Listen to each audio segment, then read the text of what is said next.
It's been a year to the day, the 24th of February, unless I've gotten the date wrong, which I have done many times. I work Wednesdays to Sunday, so I get the day, I get the date wrong. But it's been a year since the Ukraine-Russia war, since Russia invaded Ukraine. And I'm just going to read the latest news article, sort of, and maybe a small kind of recap of what's going on. Ukraine war. King says Ukraine has suffered unimaginably. Anyway, welcome to Unrest Digest, and please check out my past videos. I want to cover this war and some a bit more, get into some in-depth stories. I did put a video out months ago of, I believe it was Russian soldiers being tortured. The video was pretty graphic. It's on Rumble. If you can find me on Rumble, it's Unrest Digest. Again, same spelling, same, you know. I think I do actually own the domain for Unrest Digest, but I don't know how you find it. Here is a very, I'm going to show you this picture. It's a very solemn looking, is that, oh Jesus Christ. Anyway, you can see here, I don't know how, sorry I can't quite get the camera to zoom in, but you have Rishi Sunak, some bloke in a camo sort of gear, and, you know, army and all that. I think that's Suella Braverman, Rishi Sunak, I think I said him. That isn't Prince Andrew, is it? Oh, sorry, Rishi, it's not, bloody hell. Rishi Sunak and his wife, Akshata Murthy, was joined by Ukraine's ambassador to the UK for a minute silence outside 10 Downing Street. Are you sure? But that looks like Prince Andrew.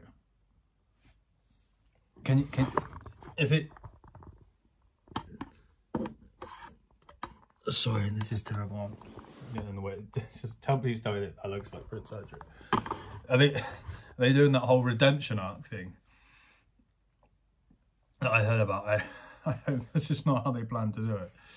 But anyway, let's read this. Ukrainian people have suffered unimaginable. I look terrible. Suffered I keep saying that. I'm going to start it unimaginably. King Charles has sent in a message marking the first anniversary of Russia's invasion. This guy, Charles, mate.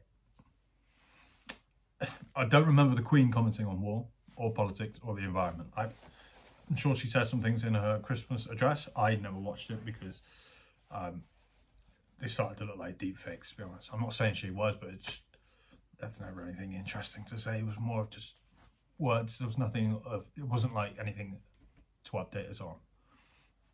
I didn't watch, so I don't actually know, to be fair. He also praised the remarkable courage and resilience of the Ukraine people after thousands have been killed and injured in the conflict. A minute's silence was held across the UK at 11 GMT. I think that's a bit far. I suppose we hold minute silences for quite a lot of things, to be fair, so I'll probably take that back. It's respectable. Prime Minister Rishi Sunak has urged allies to move fast and arm Ukraine at a meeting at the G7. So this is what I mean. Like, Ukraine have suffered immensely. People are dying. The Russians are also the same. A lot of conscripts. It's horrible out there. So what do we need to do? We need to give them more weapons to make this go on much longer. Make it last longer. Make more people die. Because it's so sad that people are dying that we need to give them more weapons to kill more people. And to put themselves in the crossfires and dangers and all this. I've seen clips. It looks like some World War I documentary, but just with like Eastern accents and stuff. It's pretty horrific. In this day and age, you don't know what's fake and what's not, especially with the whole AI deepfakes and stuff. I mean, it's not quite there yet, but it is close. But sometimes we watch it. They faked the whole Ghost of Kiev, and it was actually just like from a video game, wasn't it, or something? So it's quite easy to fake a lot of things. But it did look quite real, and I have seen the clips of grenades going off against Russians and stuff. It's quite harrowing. But anyway, the Ukrainian national anthem was sung to mark the end of the silence. In his message, the king said, the people of Ukraine have suffered unimaginably from unprovoked full-scale... Unprovoked! Jesus Christ. Do you want me to go into the history of it? Maybe I'll do that in the next video. How did it start? This is just sort of an overview.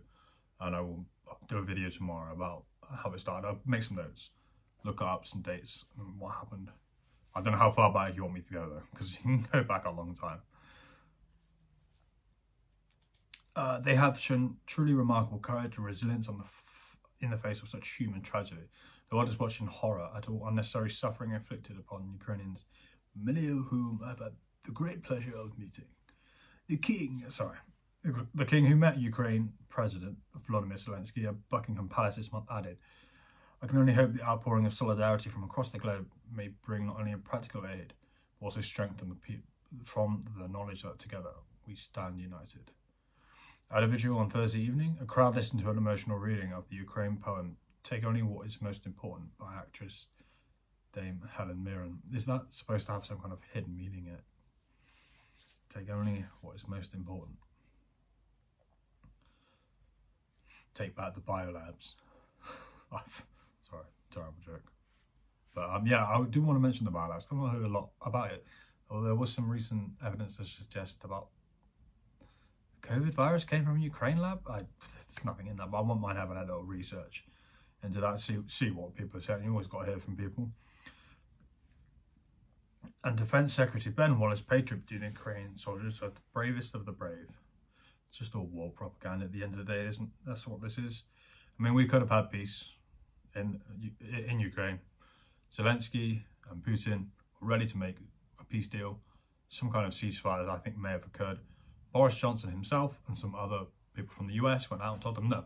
There's too much money to be made. Too much money to be made. Too many people have to die, unfortunately.